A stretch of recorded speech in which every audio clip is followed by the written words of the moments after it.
16ನೇ ರಾಜ್ಯ ಬಜೆಟ್ ಮಂಡನೆ ಮಾಡಿರುವ ಸಿಎಂ ಸಿದ್ದರಾಮಯ್ಯ ಶಿಕ್ಷಣ ಕ್ಷೇತ್ರಕ್ಕೆ ಭರ್ಜರಿ ಕೊಡುಗೆ ನೀಡಿದ್ದಾರೆ. ಅಂಗನವಾಡಿ ಕಾರ್ಯಕರ್ತೆ ಸಹಾಯಕರ ಸಹಾಯಧನ ಹೆಚ್ಚಳವಾಗಿದೆ.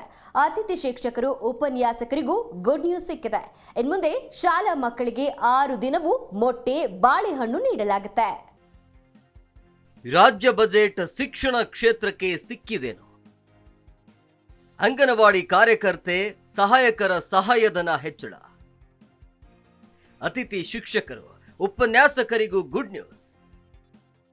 ಶಾಲಾ ಮಕ್ಕಳಿಗೆ 6 ದಿನವೂ ಮೊಟ್ಟೆ ಬಾಳೆಹಣ್ಣು. ಕರ್ನಾಟಕ ಬಜೆಟ್ ಅಲ್ಲಿ ಅಂಗನವಾಡಿ ಕಾರ್ಯಕರ್ತೆಯರು ಸಹಾಯಕರಿಗೆ ಬಂಪರ್ ಕೊಡುಗೆ ನೀಡಲಾಗಿದೆ.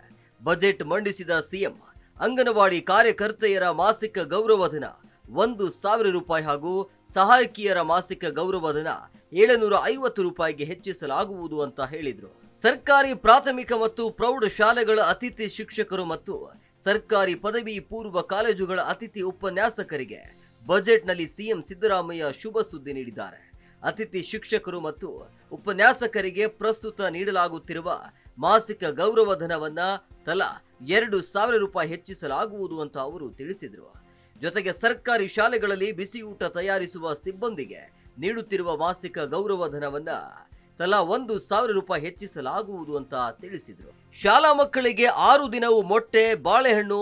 ಶಾಲಾ ಮಕ್ಕಳ ಅಪೌಷ್ಟಿಕತೆ ನಿವಾರಿಸುವ ನಿಟ್ಟಿನಲ್ಲಿ ಪ್ರಸ್ತುತ 53 ಲಕ್ಷ ಮಕ್ಕಳಿಗೆ ವಾರದಲ್ಲಿ 2 ದಿನ ವಿತರಿಸಲಾಗುತ್ತಿರುವ ಮೊಟ್ಟೆ ಬಾಳೆಹಣ್ಣನ್ನ ಅಜೀಂ ಫ್ರೆಮ್ಜಿ ಫೌಂಡೇಶನ್ ಸಹಯೋಗದೊಂದಿಗೆ 1,500 ಕೋಟಿ ರೂಪಾಯಿ ವೆಚ್ಚದಲ್ಲಿ ವಾರದಲ್ಲಿ 6 ದಿನಕ್ಕೆ ವಿಸ್ತರಿಸಲಾಗಿದೆ.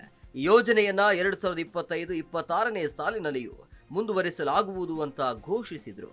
ಹೆಲ್ತ್ ಮಿಕ್ಸ್ ಪುಡಿ 5 ದಿನಗಳಿಗೆ ವಿಸ್ತರಣೆ. ಶಾಲಾ ಮಕ್ಕಳಿಗೆ ಶ್ರೀ ಸತ್ಯ ಸಾಯಿ ಅನ್ನಪೂರ್ಣ ಟ್ರಸ್ಟ್ ವತಿಯಿಂದ ಪ್ರಸ್ತುತ ವಾರದಲ್ಲಿ 3 ದಿನ ಸಾಯಿಶು ರಾಗಿ ಹೆಲ್ತ್ ಮಿಕ್ಸ್ ಪುಡಿಯನ್ನ ಹಾಲಿನೊಂದಿಗೆ ಮಿಶ್ರಣ ಮಾಡಿ ವಿತರಿಸಲಾಗ್ತಿದೆ. ಈ ಕಾರ್ಯಕ್ರಮವನ್ನ ವಾರದ 5 ದಿನಗಳಿಗೆ ವಿಸ್ತರಿಸಲಾಗುವುದು. ಒಟ್ಟಾರೆ 100 ಕೋಟಿ ರೂಪಾಯಿ ವೆಚ್ಚದ ಈ ಯೋಜನೆ 25% ವೆಚ್ಚವನ್ನ ರಾಜ್ಯ ಸರ್ಕಾರದಿಂದ ಭರಿಸಲಾಗುವುದು ಅಂತ ಬಜೆಟ್ನಲ್ಲಿ ಘೋಷಿಸಲಾಗಿದೆ. ಅಂಗನವಾಡಿ ಕೇಂದ್ರಗಳಿಗೆ ಹೆಚ್ಚುವರಿ ಸೌಲಭ್ಯಗಳನ್ನು ಒದಗಿಸಲು 175 ಕೋಟಿ ರೂಪಾಯಿ ಹಂಚಿಕೆ ಮಾಡಲಾಗುವುದು. ಮಹಿಳಾ ಕೇಂದ್ರಿತ ಕಾರ್ಯಕ್ರಮಗಳಿಗೆ 94,094 ಕೋಟಿ ರೂಪಾಯಿ ಹಂಚಿಕೆ ಮಾಡಲಾಗುವುದು. ಮಕ್ಕಳ ಕೇಂದ್ರಿತ ಕಾರ್ಯಕ್ರಮಗಳಿಗೆ 62,033 ಕೋಟಿ ರೂಪಾಯಿ ಒದಗಿಸಲಾಗಿದೆ. ಕರ್ನಾಟಕದಲ್ಲಿ ತಡೆಗಟ್ಟಬಹುದಾದ ತಾಯಂದಿರ ಮರಣವನ್ನ ಕಡಿಮೆ ಮಾಡಲು ಮಿಷನ್ ಮೋಡ್ ಕಾರ್ಯಕ್ರಮಕ್ಕಾಗಿ 320 ಕೋಟಿ ರೂಪಾಯಿ ಹಂಚಿಕೆ ಮಾಡಲಾಗಿದೆ. ಏಷ್ಯನ್ ಅಭಿವೃದ್ಧಿ ಬ್ಯಾಂಕಿನ ನೆರವಿನೊಂದಿಗೆ 2,500 ಕೋಟಿ ರೂಪಾಯಿ ವೆಚ್ಚದಲ್ಲಿ 500 ಹೊಸ ಶಾಲೆಗಳನ್ನು ಪ್ರಾರಂಭಿಸಲಾಗುವುದು. 100 ಉನ್ನತ ಪ್ರಾಥಮಿಕ ಶಾಲೆಗಳು ಮತ್ತು 50 ಪ್ರೌಢ ಶಾಲೆಗಳನ್ನು ಪದವಿ ಪೂರ್ವ ಕಾಲೇಜುಗಳಾಗಿ ಮೇಲ್ದರ್ಜೆಗೇರಿಸಲಾಗುವುದು. 70 ಕೋಟಿ ರೂಪಾಯಿ ವೆಚ್ಚದಲ್ಲಿ 5,000 ಶಾಲೆಗಳಿಗೆ ಕಿಂಡರ್ ಗಾರ್ಡನ್ ತರಗತಿಗಳನ್ನು ವಿಸ್ತರಿಸಲಾಗುವುದು ಎಂದರು. ರಾಜ್ಯದಲ್ಲಿ 16 ಹೊಸ ಕಾಲೇಜುಗಳ ಸ್ಥಾಪನೆ ಮಾಡಲಾಗುವುದು. LKGಯಿಂದ ದ್ವಿತೀಯ PUCವರೆಗಿನ ಎಲ್ಲ ತರಗತಿಗಳ ವಿದ್ಯಾರ್ಥಿಗಳು ಆಯಾ ತರಗತಿಗೆ ತಕ್ಕಂತೆ ಕಲಿಕೆಯ ಮಟ್ಟವನ್ನು ಹೊಂದುವ ನಿಟ್ಟಿನಲ್ಲಿ 3 ವರ್ಷಗಳ ಮಹತ್ವಾಕಾಂಕ್ಷಿ ಕಾರ್ಯಕ್ರಮವನ್ನ ಜಾರಿಗೊಳಿಸಲಾಗುವುದು. ಈ ಮೂಲಕ SSLC ಮತ್ತು PUC ಪರೀಕ್ಷೆಗಳ ಫಲಿತಾಂಶದಲ್ಲಿ ಸುಧಾರಣೆ ತರಲಾಗುವುದು. ಇದಕ್ಕಾಗಿ ಈ ಕೆಳಕಂಡ ಉಪಕ್ರಮಗಳನ್ನು ಕೈಗೊಳ್ಳಲಾಗುವುದು ಅಂತ ಸಿದ್ದರಾಮಯ್ಯ ಘೋಷಿಸಿದರು. ಮಂಡ್ಯ ಕೃಷಿ ವಿಶ್ವವಿದ್ಯಾಲಯದಲ್ಲಿ 2025-26ರಿಂದ ತರಗತಿಗಳು ಪ್ರಾರಂಭವಾಗಲಿವೆ. ಬೆಳಗಾವಿ ಜಿಲ್ಲೆಯ ಅಥಣಿಯಲ್ಲಿ ಹೊಸ ಕೃಷಿ ಕಾಲೇಜು ಸ್ಥಾಪನೆಗೆ ಕ್ರಮ ಕೈಗೊಳ್ಳಲಾಗಿದೆ. ಗದಗ ಜಿಲ್ಲೆಯ ಡಂಬಳದಲ್ಲಿ ತೋಟಗಾರಿಕೆ ಕಾಲೇಜು ಆರಂಭವಾಗಿದೆ. ಸರ್ಕಾರಿ ಪ್ರಥಮ ದರ್ಜೆ ಕಾಲೇಜುಗಳು, ಇಂಜಿನಿಯರಿಂಗ್ ಮತ್ತು ಪಾಲಿಟೆಕ್ನಿಕ್ ಕಾಲೇಜುಗಳಲ್ಲಿ ಖಾಲಿ ಇರುವ 2,000 ಬೋಧಕ ಹುದ್ದೆಗಳನ್ನು ಭರ್ತಿ ಮಾಡಲಾಗುವುದು. Desk bureau G Kannada news. G Kannada news ಈಗ ನಿಮ್ಮ ಮನೆಯಲ್ಲೇ ನೋಡಿ.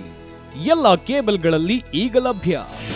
ನಿಮ್ಮ ನೆಚ್ಚಿನ ಜಿ ಕನ್ನಡ ನ್ಯೂಸ್ ಈಗ ಸನ್ ಡೈರೆಕ್ಟ್ ನಲ್ಲಿ number 292, Tata play number 1664, Jio TV number 1334, NXT digital number 30, in cable number 30, city networks 51, U digital number 162, GTPL number 17, Rockline telecommunications number 42, Shri Basaveshwara cable number 168, rural cable network 60, Vinayaka digital 57, Abhishek cable 821, city channel 53, Siddeshwara cable network 57, ವಿ4 digital infotech 628, Surya digital networks 53, Gajanan digital number 836, Malnad infotech private limited number